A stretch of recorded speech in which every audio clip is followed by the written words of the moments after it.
On August 24th, 2023, Johnson Middle School held its Title I annual meeting in the school gymnasium. This meeting is a requirement of the Title I federal program.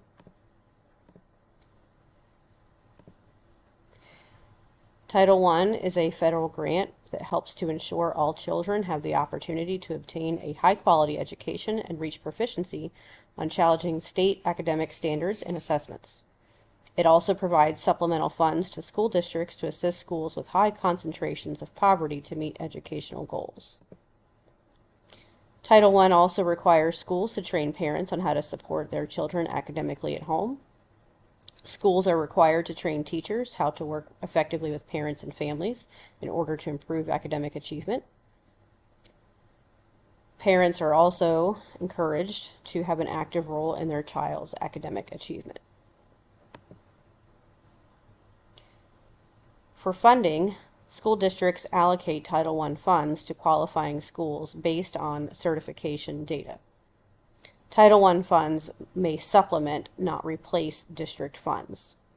A specific amount of Title I funds must be spent on family engagement. Parent input is critical so schools can provide trainings and events that are relevant to families. Parents have the right to give input regarding how the school will use its Title I funds. Data and feedback collected throughout the school year are used to write the school's Title I plan. The team at Johnson Middle School is Mrs. Middleton, Ms. Bourne, and Mrs. Hassling. The use of Title I funds must align with the goals of the school improvement plan. All schools have a school advisory council, SAC, composed of parents, teachers, staff, community members, administrators, and at middle school and high schools, students. SAC helps determine how to use Title I funds. Copies of the Title I plan and the SIP are available for families in the Title I parent notebook located in the front office.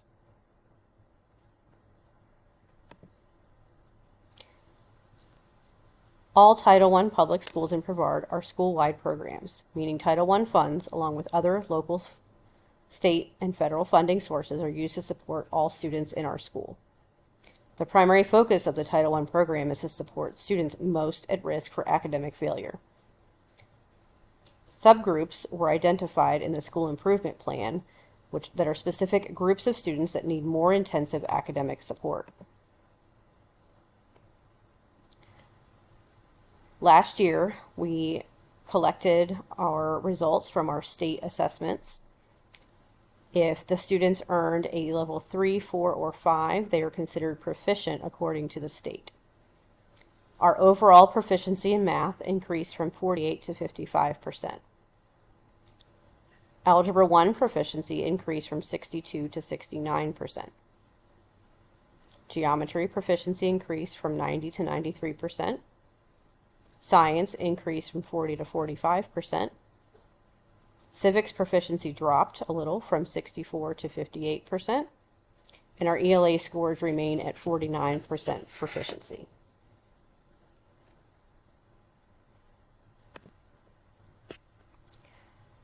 So in our school improvement plan, we have a few goals. We want to make learning visible. We plan to engage students by implementing all 5 phases of focused note-taking, which is teaching the students how to be good students. This is all training from our AVID program that we go to over the summer for our conference, and we have implemented the AVID program school-wide. We also wish to build a positive culture for learning, establish ways to strengthen relationships with and among students, implement PBIS strategies to build a strong class family, be proactive, consistent, and fair. Reps. Our students follow reps. We encourage the students to follow their reps every day. REPS stands for respectful, engaged, prompt, prepared, safe.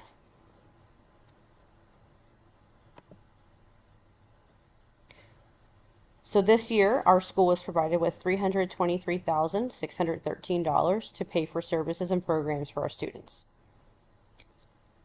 So with our funds, we plan to use $176,637 to pay for personnel. Most of that money is going to hiring an additional math teacher to support our students. We plan to use $23,075 for materials, supplies, and testing fees, $97,247 for technology and related materials, $9,374 on parent and family engagement, and $17,280 on professional development. All of our funds support our school improvement plan goals.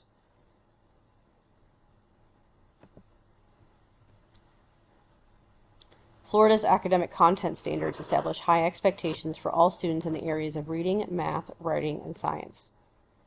The BEST standards, Florida benchmarks for excellent student thinking, for language arts and math, identify what your child needs to know and be able to do. You can visit cpalms.org and click on the Standards tab at the top to access a list of standards for your child. If you have specific questions regarding how to access the standards or questions about the standards, please ask your child's teacher.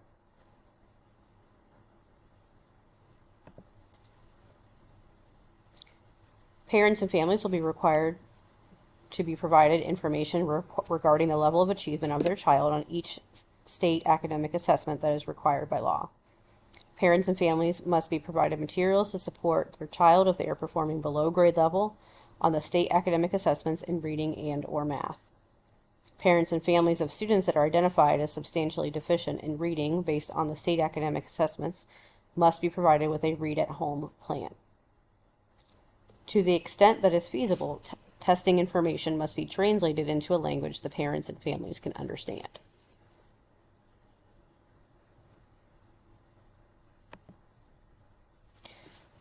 So this year we have multiple dates for our statewide assessments. On September 6th and 7th, we tested our students for ELA and math. January 10th, 11th, May 1st, and May 2nd will be our subsequent testing dates for ELA and math. Our writing test will be in early April. Civics is a 7th grade course and will be administered May 8th.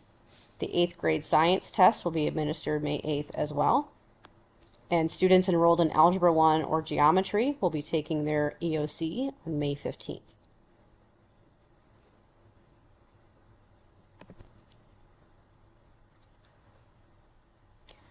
We are also required to write and provide a parent-family engagement plan, including input from our families, teachers, and community members. The plan describes how the school will carry out parent engagement requirements, including the development of a school parent compact. The parent and family engagement plan and the school parent compact can be found in the Title I parent notebook in the front office.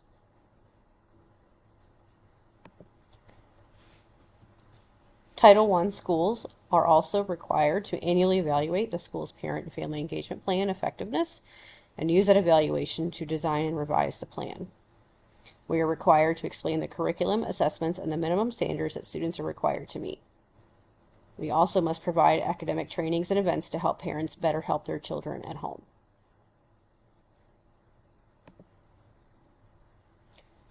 Title I schools must offer a flexible number of meeting dates and times to accommodate parents' schedules, involve parents in making decisions about how Title I funds for parent engagement should be spent, show evidence of continuous communication between school and families. So from our parent survey, we learned that you definitely want more communication and you prefer text messages as parents. Parents are interested in being involved but need more specific information. You also want events that support connection among students and families.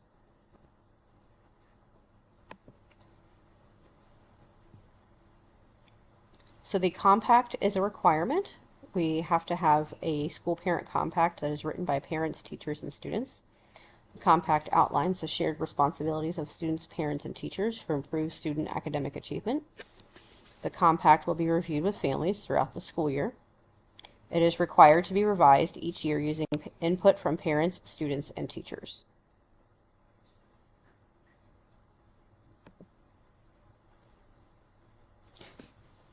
So, some subsections of our compact include: in the classroom, teachers will regularly lead students through the phases of focused note-taking and using their notes beyond writing them down during a lesson. Teachers will provide feedback on how students to students on the quality of their notes, as well as how to utilize them on further class assignments, activities, and how to use them to study. If you would like to see the full document, there is a link here. At home, parents can use information from our curriculum nights hosted throughout the year, and parents are also encouraged to utilize Focus to access their child's test grades in classes and test scores.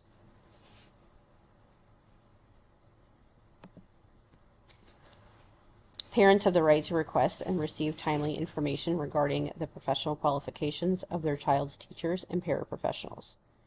Parents must be notified if their child is assigned to or taught for 4 or more consecutive weeks by a teacher who is not state certified. Parents have the right to submit comments regarding the district and or Title I plans. Comments should be turned into the school principal. School principal will forward the comments to the district Title I department. No matter the socioeconomic status, when parents are engaged, students are more likely to attend school regularly, earn better grades, get better test scores, have more self-confidence, be promoted to the next grade, have better social skills, graduate, and continue their education.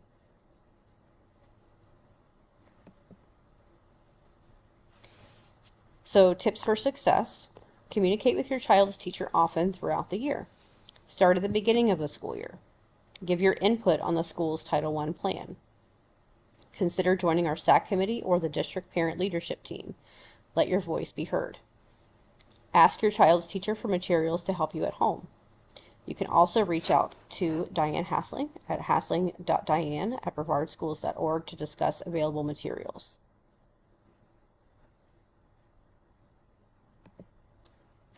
If you would like to stay informed, you can visit our school website. It's being updated regularly, and also our Facebook page.